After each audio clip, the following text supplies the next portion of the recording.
So iya kong ingnan nga ton, kung naay mawaan bisag isa, bisag dili ikaw ang nagbuhat, ikaw gahapon ang pasiminglan, kay nga rimang ka nasay.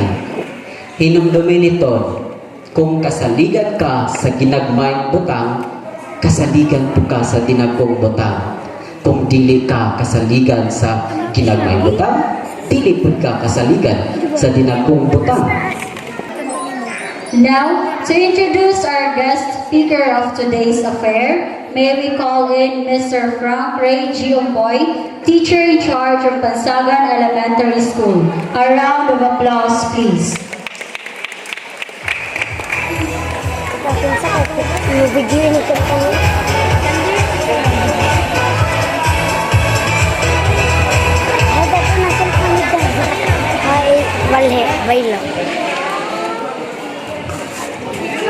My morning greetings to each and everyone. Maayong buntag. So, ang ianasab karon kita no sa pag wala mag-ubos nin ko kana. Mo sakto nakatas ako na kong yuko sa atong patron diri sa Pansagan si San Roque. Sa atong mga bisita sa division is the schools division of Baybay. Education Program Supervisor in Learning Resource, Ma'am Shirley Godoy, Ma'am. Together with her, our Division Librarian, Ma'am Maricho Birano. To my administrators in Baybay 2 District, we have Sir Russell Esperanza, para mailahanin niyo ni atong mga gwapo-gwapang mga school head. Si Ma'am Donna. Ma'am Don, to be acknowledged, Ma'am Don, para acknowledge ka na. The lady in red. Ma'am Rosel Kaagbay. We have Ma'am Helen Salas. Ma'am Jessica Corsino. Sir Roy Cagol. Si Sir Roy Cagol, kailan na mo kayo niya. Mo niya usa sa mga teacher nga musakay og kabayo ni adto. Ug musakay siya og si Coco Martin daw yung sa atong MC. Coco Martin diay. Sir Roy. Then we also have our SPTA President and at the same time the Committee on Agriculture, ang ato update nga President sa atong Parent Teacher Association, Honorable Ronald Arellano. And headed sa ato ang mga school headed led by our beautiful district in charge kadto si Ma'am Petit, Ma'am Frolomea Narati Taniesa. To our SPTA officers, barangay officials, headed by our barangay captain, Honorable Jason Gonzaga. To our Pansagan youth, sa atong mga parents, o kanatong tanan, to my fellow, sa atong mga teachers in Pansagan Elementary School, parents, to the graduates and learners, once again, maayong buntag kanatong tanan. Allow me to introduce the one of the versatile person I know in the city of Baybay. We are glad and privileged enough to have answered our call nga siya ato mamahimo karon nga tuig as our guest speaker. To our graduates, mga graduates o mga nanay, maminaw ta sa mga i-share sa ato ang guest speaker ng mga motivational thoughts, ideas, and experiences. So allow me to introduce our guest speaker. He is truly a genuine Pansaganon, son of a hardworking father of Mr. Federico Omila.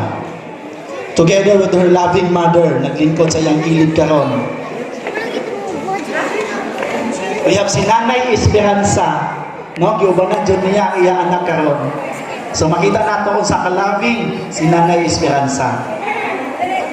Way back in his school days, our guest speaker, or he studied at Pansagan Elementary School in the year, way back in the year 2005 and 2006. So gikan siya diri sa PES sa Pansagan. And graduated with flying colors as salutatorian. In his high school days, He studied at Punpunan National High School for first year only. After that, he continued in his second year to fourth year in the year 2009 to 2010 at Baybay National High School. He continued his tertiary education and graduated at Franciscan College of the Immaculate Conception, Baybay City. A proud working student scholar of the said institution. Now, a working scholar. Not only that, he was elected and became the former working scholar president of the Working Scholar Association of FCIC. By heart, he is a hard-working scholar student. He took up Bachelor of Science in Business Administration, major in Financial Management, and graduated on March 21, 2015. A former president of youth organization, a youth leader here in Pansagan. Tama? So, nanagod siya leadership skills. He is also the alumni president of Pansagan Elementary School up to the present, and currently working at LGU Baybay, assigned at Budget Office. A kind man with a substance, pure at heart and being, a devotee Catholic and true servant of God. To the graduates and the rest of the attendees in this very venue, may I humbly introduce to you our guest speaker for this year's graduation ceremony. Join me and together let us all welcome Kuya Tony Digman Omila.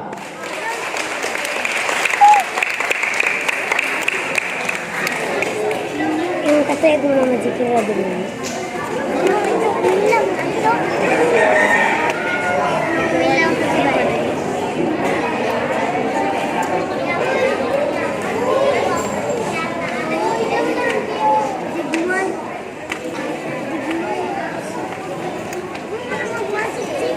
Di, lagi. You may now take your seat.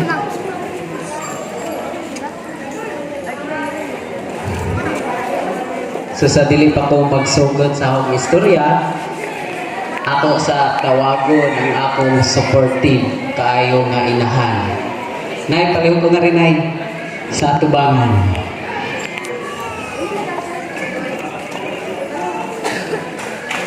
Pareho ko pakpak. Tapos ang akong tatay ito sa bawas. So, si nanay. Di, bitaw. Mo mo nang ato dito. Hindi mo na ka mamamatay. Hindi na yan pa. Barkada na dito sila.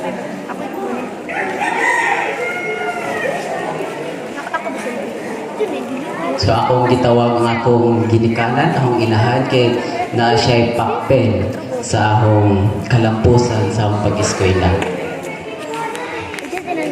So maayong buntag kaninyong tanan.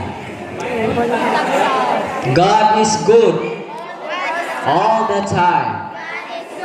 Ato pakpakan ang atong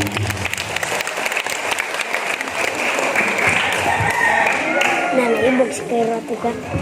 So una sa tanan, ako pasalamatan ang atong Ginoo kay ani ata karon nagatigom sa atong graduation. Sa atong mahal na Birhen nga si Mama Mary nga naa kanunay naguban kanato. Tingnan na si Kira. Ug sa atong mahal na patron nga si Senior San Roque. To our school head principal nga rin sa Pansagan, Sir Ray. Salamat kayo sir sa imong pagpili nga rin ako bisan og wa ko daghay achievements. Naibog ni Kira. To our education program supervisor, our district adapter, Mrs. Shirley L. Godoy, EPS VR in LR, Mrs. Maricho Virano, Division Librarian. To our district in charge, Mrs. Frolomea Narati Taniza, School Heads of Baybay 3 District, Dr. Helen Salas, Baybay 2 Central School Principal, and the rest of the administrators. To our barangay officials, headed by Honorable Jason Gonzaga, SPTA officers and members, headed of our active and very supportive SPTA President, Honorable Ronald T. Aridiano, with the tandem support of our BLGU under the committee, Honorable Romualdo Garciado. PES teachers,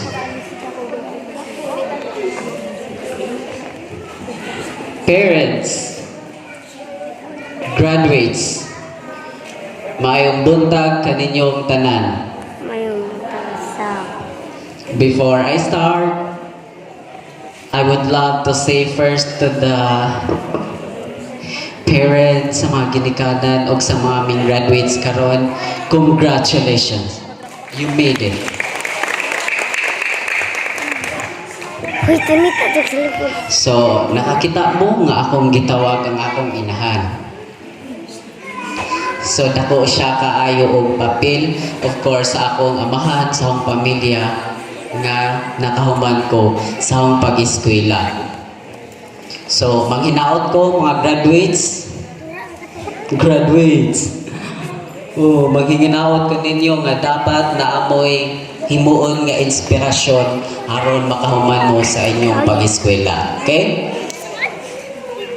So, ako i-share ninyo ang akong parehas ninyo sa akong kabataan. Kung kinsa o kinsa ko. Okay? So, I don't know kung kaibaw na mo ani. So, sa akong pagkabata, sa bata pa ko no, magsukol-sukol gito sa mga tao. Labi na sa akong pamilya, sa akong mga igsuon, sa akong nanay o tatay. Mamalikas ko. Musulti ko og mga bad words nga dili ko kapugong. Kumbaga wala ko'y batasan. And kung mangayo ko ni nanay, kung dili ko tagaan sa iyang baton, maghilak, magligid-ligid, mura og baboy. O di ko kalimot ya kung kani si nanay, ako gini siya itukmon. Kaya maghilak ko, may itukmon. Kay gusto ko nga kung masaya ako, gusto iya ihatag. Pero tungod sa kapobrehon, dili siya mahatag. And ang gibuhat sa akong pamilya, ang gibuhat sa akong inahan, iyang kung giampo sa atong Ginoo sa panabang ni Mama Mary nga maotro ang akong batasan. O karon, di ko kahibaw kung naotro ba akong batasan. So, ato pangutanon si nanay, kung naotro ba akong batasan gamay. Naotro ba? Naotro. Hindi lang ka wala. Okay, nagto. Every time nga muhilak si nanay, di ko ganahan. Kanang ako siyang mapasakitan, di ko ganahan. Konsensya kaayo. Karma is real. So, kinahanglan nga ang inyong mga ginikanan, ayaw mo paghingana. So, sa inyo karon graduates, kinsa man ang magsukol-sukol sa ginikanan? Oh, very good. Kamutanan. So, ibig sabihin, ang inyong buhaton, para ninyo, sakto or dili? Dili. Okay? So, karma is real, sa gingon, and kinahanglan niya, ayaw, tarawa inyong ginikanan. Inyo ra hinganaon, inyo ra pasakitan ang istorya. So, kinahanglan nga magbaguta. Okay? So, ning graduate na ko nga rin sa elementary, sa Pansagan, nga rin napunta sa high school. So, sa pag-eskwela ng high school, nakita na ko ang kansod, ang kapobre. Ang akong ginikanan, nga to magkupras. So magtanong o kamuti. Tapos ibaligya nga to sa market na no. Ibaligya para lang na ako'y bound. And of course, dili yun na malikayan nga mangutang si nanay sa mga silingan. Okay ba naman mo no? Kasi among yutangan. So mangutang si nanay aron lang na ako'y ikapabaw. So, na-realize na ko sa akong kinabuhi nga kinahanglan mag-eskwela ko o tarong. Gihimo na akong inspirasyon ang akong ginikanan aron makahuman ko sa pag-eskwela. And after that, narita sa college. Ning sulod ko as a working student sa college. So dili siya lalim sa FCIC. So bisan og working student ko, dili gyapon ka maka-eskwela kung walay support sa pamilya. So maong dako kaayo akong pasalamat kay gisuportahan ko sa akong ginikanan, sa akong mga igsoon, ilabi na sa akong ate Ella. Maoy mig support sa akong pag-eskwela aron makahuman ko. Di mo na mangutot ka. So sa akong pag-eskwela o college, dili kaayo, Nag-Amerikano dili dyan, no? gadget lalim. Time management. Work plus study. So dili lang lakwa siya bisagasa. So ang imong mga classmates, dili nimo matawag nga classmates kay irregular student kami. So lahi-lahi ni og classmates na education, na computer, etc. So lisod kaayo. Labaw na nga actually 5 ka departments sa FCIC ang ahong nasudlan, and I don't know kung ako nga working maura ba ang kinadaghanan. So na-assign ko sa library department, maintenance department, computer lab department sa college, computer lab department ngato sa elementary, and ang kinalasan ang finance department. So gisuroy na ako tanan. Di na ko kalimtan nga sa computer lab department makarsali anang mga bukat kay sa una ang monitor murag TV, dili siya flat screen. So kami ni Pao ngadto sa elementary padung sa college amo na siya bitbiton sa covered walk kung walay potpot. And di ko kalimot nga giinan ko ni Sister Aidin nga kanang computer di ba nanay mouse kanang nailingin sa una. Tapos once nga mawagtang na unsay nahitabo sa mouse, dili mo gana. Okay? So iya kong giingnan nga ton kung naay mawaan ni bisag isa, bisag dili ikaw ang nagbuhat, ikaw gahapon ang pasuminglan kay ngari man ka na-assign. Hinumdumi niton kung kasaligan ka sa ginagmayng butang, kasaligan po ka sa dinagkong butang. Kung dili ka kasaligan sa ginagmayng butang, dili po ka kasaligan sa dinagkong butang. So, wala yun ko kalimot, anak. Nakuha ninyo? And, after that, pag-graduate na ko, nakasuot ko dajon og trabaho. Kaya gi-recommend man ko sa FCIC ni Sister Anthony. Ang Sister Anthony, gi-recommend ko nga to sa Cebu. Tokyo Hardware and Industrial Supply, private. And then, after that, apply na po ko og trabaho. Grolier Scholastic International Educational Consultant. Tapos, ang buhaton na namin fan thinkers, talking English, logico piccolo, etc. Wala mo ibaligya.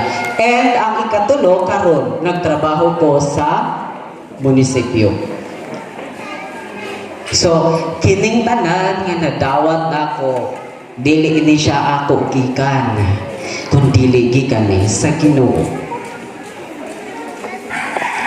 O sa panabang ni Mama Mary. And of course, sa support sa akong ginikanan. Maong wala tay angay ikapangaga, wala tay angay ikapanghambog. So ato yun siya i-offer tanan nga to sa Ginoo. To the parents, graduates, sa hong kaagi magsigi mi og ampo rosary until na elementary pa ko until nadana ko high school, college. So prayer is very powerful. So dili gyud na sa basta-basta. So parents, graduates, please kinahanglan nga mag-ampo mo as a family. Family that prays together, stays together. Bisan pag-unsa pa nga mga problema nga moabot sa kinabuhi. Graduates, inig-eskwela ninyo pohon ngadto sa Banahaw or asa nga eskwelahan. Please, palihog ko, dapat honest mo. Dili mo mamakak sa inyong ginikanan. Dili mo moingon nga nay, tay, na may bayran, na may amot, na may projects, and ang tinuod, wala. Di mo maluoy sa inyong ginikanan, ya inyo rang hinganaon. Mangutang sila, ngadto sila sa koprasan, magtanong o kamote o unsa pa, para lang na ay ikapa-eskwela ninyo. So please, pag binuotan mo, pagtarong mo sa inyong pag-eskwela, okay ra nang mag-friends, pero pilian ninyo ang tinuod. Kay dili sa tanang panahon, nga naa ang friends sa kalisod. Okay?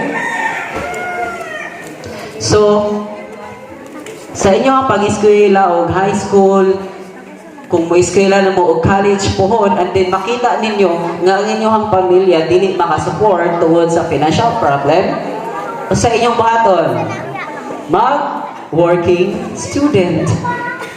Remember, poverty is not a hindrance to succeed.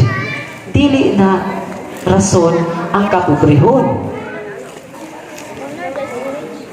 O kung mahuman na, diba sa inyong pag-eskwela na pressure sa project, sa inyong pag-eskwela, sa family problem, ayaw, yun mo, kalimot pag-ampo. Okay? Ampo, yun mo, kanunay. Kay di mo biyaan sa Ginoo, dapat maamoy closeness. Ang inyong connection is strong. Okay? And then, kung makahuman na mo sa inyong pag-eskwela o college, o sa inyong buhaton, tanawa ang inyong ginikanan.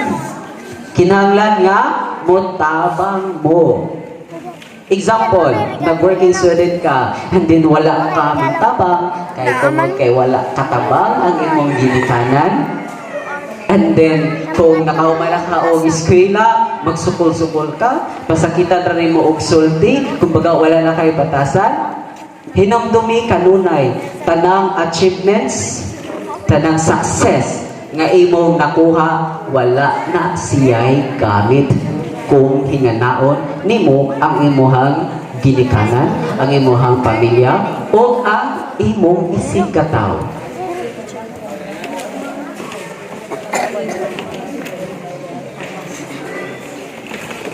Life is too short. So kinahanglan nga taas ta og time sa atohang family. And our goal here in earth is to be in heaven. Kauban nato ang atong Ginoo ug si Mama Mary and all the saints and all angels. Remember this one? We are called to be as saints. Don't miss the opportunity. Again, parents, graduates, and to all of us, congratulations and God bless us always.